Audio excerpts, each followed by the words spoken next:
तर आतमध्ये मी तुम्हाला ओपन करून दाखवते। तर बघा, आपण आज यूज अँड थ्रो टप केक बनवलेला आहे। तर आतल्या बाजूने तुम्ही याचं टेक्स्चर बघू शकता। कोकोनट फ्लेवरचा आपण इथे टप केक बनवलेला आहे। आता हा मी तुम्हाला काढून दाखवते।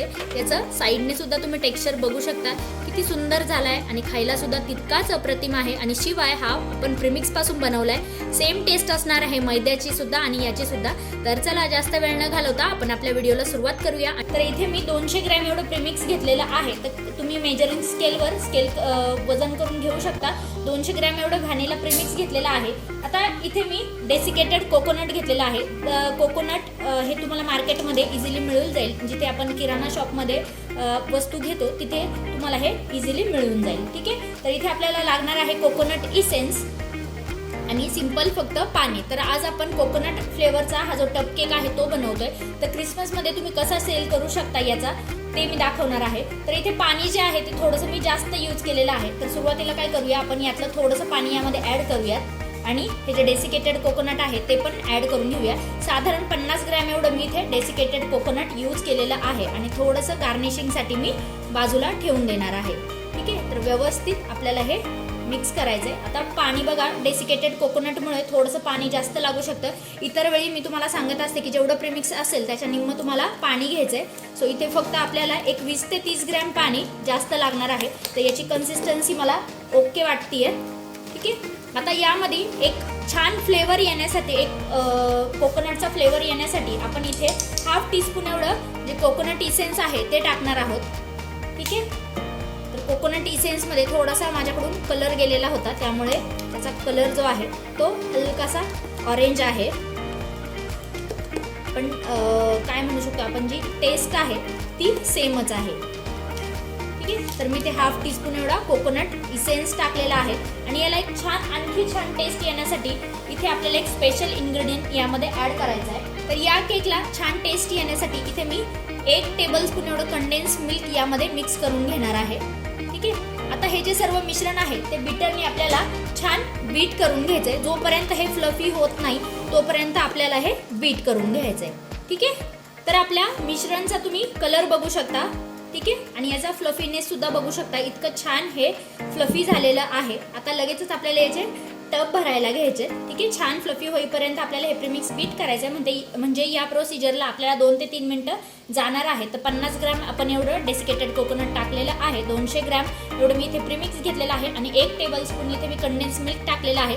कंडेन्स मिल्कच्या ऐवजी तुम्हाला जर कंडेन्स मिल्क यूज करायचं नसेल तर पाण्याच्या ऐवजी तुम्ही इथे दुधाचा वापर केला तरी चालेल, म्हणजे कंडेन्स मिल्क टाकण्याची तुमची जी प्रोसिजर आहे ती स्किप होऊन जाईल। ठीक आहे, जर इथे तेल किंवा बटर तेही टाकू शकता, ऑप्शनल आहे सर्व गोष्टी। तुम्हाला काय टाकायचंय, काय ॲड करायचंय आणखी हे तुमच्यावर टोटली डिपेंड आहे। पण इथे सोप्यात सोपं आपण कसा टप केक बनवू शकतो आणि कसे पैसे कमवू शकतो हे मी इथे सांगणार आहे। तर इथे बघा, मार्केटमध्ये जे फॉईल कंटेनर अवेलेबल आहेत ते मी घेतलेले आहेत आणि यातच आपल्याला केक जे आहेत ते बेक करायचे। तर हे जे कंटेनर आहे तर टोटली याचं वजन 250 ग्रॅम एवढं आहे, म्हणजे कंटेनरचं नाही, ह्यामध्ये कोणतीही वस्तू तुम्ही टाकल्यानंतर टोटल 250 ग्रॅमपर्यंत तुम्ही कोणती गोष्ट यामध्ये सेल करू शकता। ठीक आहे, तर आज आपण 200 ते 250 पर्यंत जो टप केक आहे तो बनवणार आहोत। तर बघा, हे जे मिश्रण आहे सर्व मी यामध्ये टाकून घेतलेलं आहे। आता 200 ग्रॅम प्रीमिक्स पासून आपले 2 टप केक आरामशीर तयार होणार आहेत। ठीक आहे, याची क्वांटिटी तुम्ही बघू शकता, 1/3 आपल्याला हे जे टब आहेत ते पोर करून घ्यायचे, ते भरून घ्यायचे।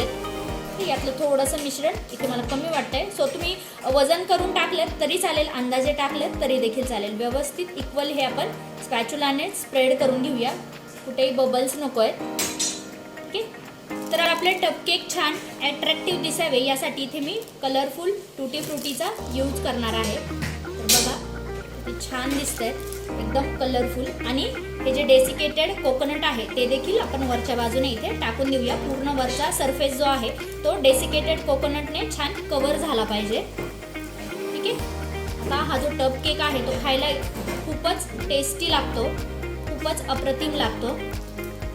फक्त प्रीमिक्स जे आहे ते चांगल्या क्वालिटीचं तुम्ही यूज करा। शक्यतो जर तुम्हाला प्रीमिक्सपासून केक बनवायचे असतील तर मी तुम्हाला सांगेल की पिल्सबेरीचं जे प्रीमिक्स आहे ते यूज करा, कारण की त्याला फ्लफीनेस जो आहे तो खूप जास्त आहे आणि त्याने केक बनवल्यानंतर केक छान फुलतो। आता व्यवस्थित आपण हे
पॅक करायचा आहे, म्हणजे कस्टमरला न्यायला सुद्धा सोपं, कॅरी करायला सुद्धा सोपा आहे हा केक आणि खायला सुद्धा तितकाच अप्रतिम आहे.